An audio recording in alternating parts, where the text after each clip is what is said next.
Welcome back to the 3 Miles MC, and I'm currently planning my next motorcycle trip, and I thought it's a good chance to give some no bullshit motorcycle touring and travel tips, as basically a lot of the info that's already out there is very focused on like what stuff to use in your suspension, what kind of oil, what equipment to bring, what gear to have. And those videos are actually all really good, and they're all really well focused or about like driving techniques, but I feel like we kind of need to learn to crawl before we walk here, and I want to make a video for everyone who just wants to get going and wants to get on their first trip, and basically the basic necessities and basic tips that you're going to use constantly for a trip like this. So let's get going with the motorcycle choice. In general, you can use any bike you have. Of course, you will have the limitations of that bike, but basically any bike can do a lot of things, as I proved with my Royal Enfield Interceptor on my motorcycle surf trip, and also with my Yamaha XJ taking the bike off-road and all those things. So you can do a lot with basically any bike.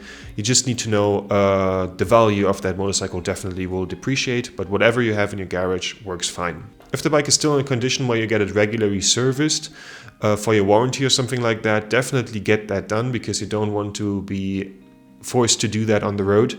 Also, tires. Maybe change the tires, depends on what country you're in. Because changing tires can be a pain in the ass on the road, but maybe it is actually worse in your home country, because in my situation, I in Germany often have to wait quite long for tires, and the work is really expensive. So if I change tires after 4,000 kilometers, it's often like more practical if I do it somewhere outside of my home country. In general, it can be said that the idea of a motorcycle trip is a lot more important than the goal. Often, all the little stations you have on the way feel a lot more intense, and those are the things that actually make the trip. So instead of thinking a trip in a way of, I want to go this and there, is what do you want to do with that trip? For example, you could do a trip from all the different racetracks in Europe to do different track days, for example. Or I put my surfboard on the side of my motorcycle and did a motorcycle surf trip, and that was an amazing experience, and it was so cool basically to have the way as the goal. So let's talk about some more fundamental stuff that you can actually like put on your bike and things out of the reality of doing a trip like this. Let's talk luggage. In general, you kind of can do a trip on all bases. I did my first motorcycle trip with an Aldi plastic bag strapped to the back of my Super Sport at the time. But in general, everything kind of works. But one thing I can 100% recommend is don't pack too much. That is already a quite common advice. I feel like everything you can pack would fit into this little bag. It is from Givi. I bought it at Louis. It's ugly as shit, but it fits a lot of stuff. And the most important thing is, this thing is $70. And for $70, this is such a good deal, as you basically have safety of this thing being tough to break into. I think with a flat screwdriver, it would take me 40 to 90 seconds to break this thing open. You know, doesn't sound that great, but it's I don't think it's much better on other suitcases that are out of plastic. So I would say this thing provides enough space and enough security, and has so much space that basically everything for a trip you need can be fitted into that. Also, when it comes to luggage, big sea bags can be really practical, and as they are also completely rain resistant, and try to get as much weight off your back as possible, as the nerves in your shoulder at some point start to hurt if you wear a heavy backpack. Also, when it comes to packing, let's talk mechanics for a bit. Bring the tools that you can actually use. I see it very commonly that people have a lot of tools with them, but don't know anything to do with them. When I did my first motorcycle trip, I was able to maintain my own motorcycle chain, and that was kind of it. And there was no reason to take anything more with me, as I would have been just not able to use it in the end. So bring what you can use. Many motorcycles already have a little toolkit with them. That is, I think, sufficient for most people, and having crazy preparations of bringing spare whatevers is good and cool, but it only is like good if you know what you're doing and can use it. If you cannot use it, why bring it? On that topic, it is really good to get a membership in a roadside assistance club. Some of them get incredible value for money. I am a member personally in the ADAC Automobile Club here in Germany, And I have, I think, the highest membership, which should be around 130 or 180 bucks a year, which is incredibly cheap because what you get for that is transport of your vehicle home if you break down, immediate help with roadside assistance. They pull you to the next place that can work on your bike if they cannot fix it there already. They provide you with a rental. They provide you with a hotel in some cases. And if you injure yourself, they provide you with medical transport back home and with vehicle transport. And I call them so often, like they probably in their office already made a red circle around my number of don't pick up when that guy calls, as I don't know how many people need to pay into that club regularly so that it doesn't hurt their bottom line because they have customers like myself. So yeah, those automobile clubs are crazy good. So let's get a bit more unconventional. A trip that maybe sounds hard to do, but it's actually quite easy, is start to pick up a Romanic language. Because of course, school has probably made you believe that picking up a new language is very hard. But I would say for doing a motorcycle trip, doing some basics on Duolingo and watching the one or other show in a different language on Netflix can be enough to improve your travel experience by a lot. As you can a lot easier communicate with people, you have a way easier time solving problems when you have medical problems or problems with your motorcycle. And also, why a Romanic language? Because those languages are all quite similar, so you kind of, if you're good at one of them, you will not starve in all the other countries that speak a language related to it, as you kind of can just wing and trial and error your way through the other countries that speak a related language. Also, due to the unspeakable atrocities of colonialism, you will be pretty hard pressed to find someone that you cannot communicate with outside of Europe as well. Also, another important thing is bring 2 bank cards on your motorcycle trip. Ideally, 1 credit, 1 debit card, as different countries have different possibilities there often, and it's often not that clear. For example, I can use my German debit card up until to the middle of France, and then as soon as I go into West France, I only can use my credit card. And it is very often like that in many countries, that feels random and you just try one, doesn't work, so you just use the other one. It's always good to have a backup and always to carry some cash. The next good point, similar, use your phone to its full abilities. Many people that I meet in person make fun of me of not having like some proper navigation system on my motorcycle when I'm out on my tours, but I have found out that my phone can basically do everything and for everything, where the normal navigation apps that are not capable of what I want on my phone cannot perform that. I can just download an app. And also your phone can download many other great apps like Park for Night, which is amazing for wild camping, and a motorcycle specific navigation app, which makes you finding a good route a lot easier. Also, when using your phone, I would recommend, if you already typed in the navigation, press start and then put your phone into flight mode, as you will probably be working with limited data outside of your home country. And having the navigation run with constant updates, which are most of the time kind of worthless, costs 2 megabytes per minute, which doesn't sound like a lot, but that piles up and can consume your mobile data. As we already mentioned, going wild camping with the help of Park for Night. My next tip is don't go too cheap. Of course, it's important to be budget orientated and to stay on a budget. But if you force yourself to constantly go wild camping, you will not have a good time, as you will be quite tired in the end. And also, wild camping often doesn't make sense, as there are many cheap camping grounds around, and it only makes sense if the weather is good and if you basically don't find a cheap alternative. Also, when deciding if you want to go for a camping ground or a hotel, if there's a hotel that's like $10 more than the camping ground, always pick the hotel. You will just have a proper bed. You don't need to put up the tent, don't need to build down the tent. All of this costs time, and also the most valuable time, as it's like really nice to ride your bike in the morning before breakfast. It's the best time to cover some ground and the best time to have some fresh, concentrated, good riding. This also goes for food. For example, don't save on a bit more expensive cold drink at the gas station.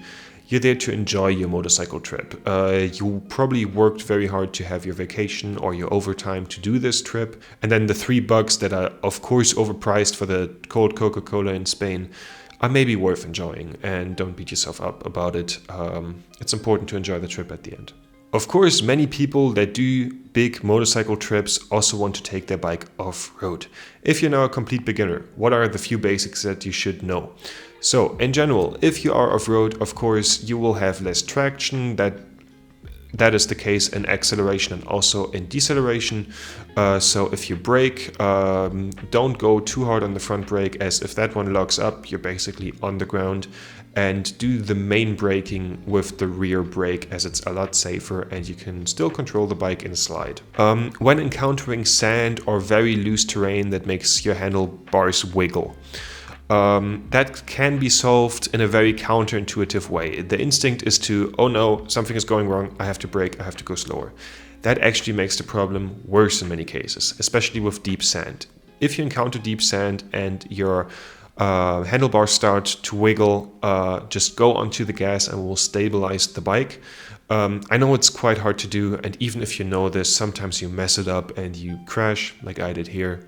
If you do your motorcycle trip with a bit of off-roading, always take the way of least resistance, as going through a mud puddle because it's fun can end in quite a lot of digging and a really shitty day.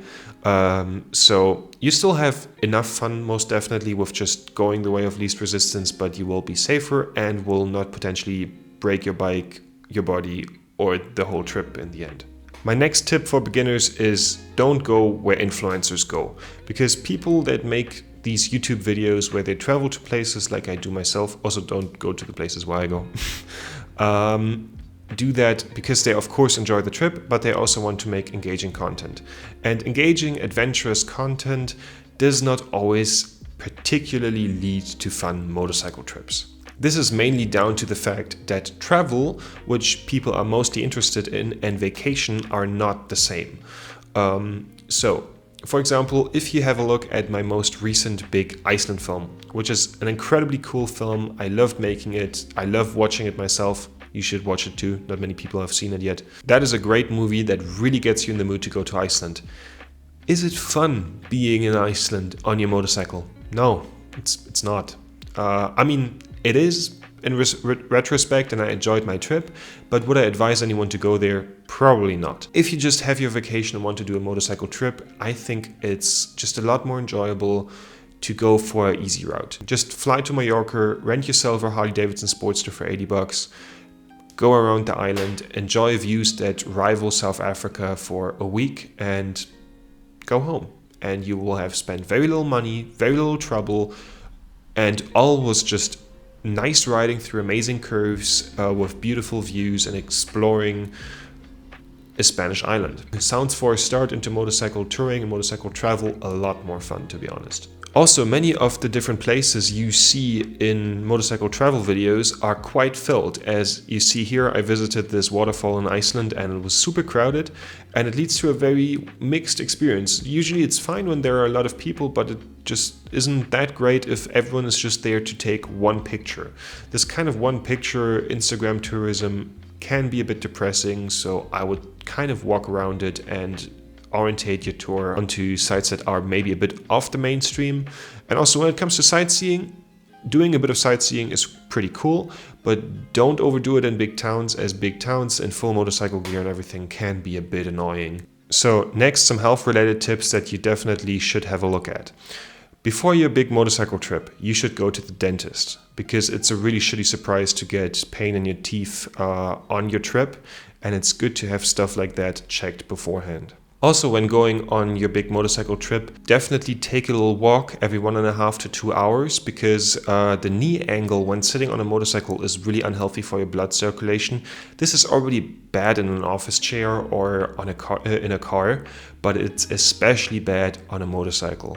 And that can lead to thrombosis over the time of a big motorcycle trip. If you're just going out for a weekend ride, it's probably not a big issue, but if you're going like 10,000, 20,000 kilometers in a very short amount of time, it can end with thrombosis, so definitely take your walk every once in a while. The next one is a bit of an uncomfortable one for myself to say, but it's really important due to the educational aspect of this video that I say it, and let's get it over with. Bring condoms. It is incredibly important. This is not a joke. It is a responsibility that you have for yourself and for the people around you. You're on a motorcycle trip. Motorcycles are very exposed, similar to like with bicycle travel. So you meet a lot of people because people are like constantly interested in what you're doing. You ride a motorcycle through the countryside, which is basically your walking fantasy for 2 weeks or whatever your trip takes. And people highly idealize that. And you're constantly on camping grounds and hostels, which can have a quite open culture. So definitely do it. If you think this is outrageous and a bit cringe that I'm saying this, then this tip is especially for you, because everyone who thinks, oh yeah, this makes sense, is probably already doing it. And the problem lays with the people that think like that and that are not doing it. So please, for your own safety, do this. Some of the countries here in Europe that are really popular with motorcycle travelers have a huge chlamydia issue, so wear protection where it matters. My next tip is go with the flow. Don't try to set yourself a certain amount of kilometers for the day. I am sometimes guilty of this, and it always makes me a bit depressed because sometimes I get stressed with making my videos on a tour like that and then think, oh, I have to do this and that many kilometers, especially with getting back to my job. Try to avoid this at any cost, as it kind of takes the joy away. And also it can be a bit dangerous if you start riding into the night, so definitely just go at your own pace. And if you didn't manage to make that many kilometers, that's completely all right. Sometimes like also carrying all the little suitcases up to like a hostel room, carrying it back down can be quite intense. So definitely don't be too hard on yourself if it seems a lot easier and a lot more manageable on YouTube. The next one is try roughly planning your meals as sufficient as possible. This is incredibly important for people who have a really high metabolism like myself, as if I am a person, if I don't eat enough in a day, I instantly get this really hangry, basically pupils up like 2 pennies feeling of me desperately needing food. And try to avoid that, as that can take the joy out of your trip.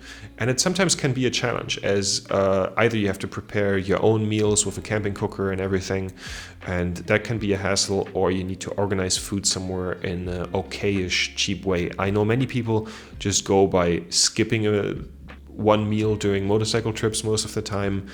I cannot do that. Probably you cannot do that as well. So try to organize them by, if you are in a hostel that has a little breakfast buffet, take a bread, make it for your lunch already, so you can just take it with you, save the time of making the food. That is really good, as if you are then exhausted and don't have a good plan of how to manage your food, sometimes you end up just buying fast food, which sucks. Which also leads kind of to my next tip, as sometimes buying fast food comes from McDonald's kind of being your best friend on a trip like this, because here in Europe we don't really have air conditioning. So if you are on a motorcycle trip in summer and it gets incredibly hot, like 40 degrees, it's basically the only place with air conditioning.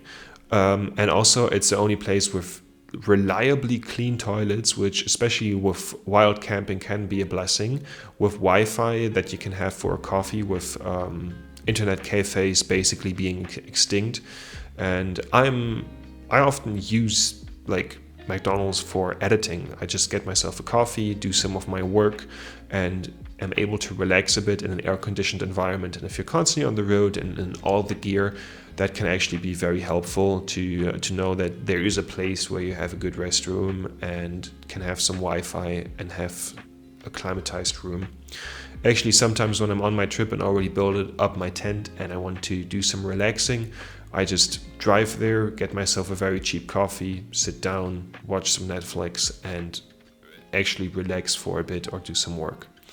In general, my last tip, and probably the most important one, just get going, because a lot of things will figure themselves out on a big motorcycle trip. And with you having seen this video, you already now have quite a lot of substantial things on your hand that make the really day-to-day life things go a lot easier.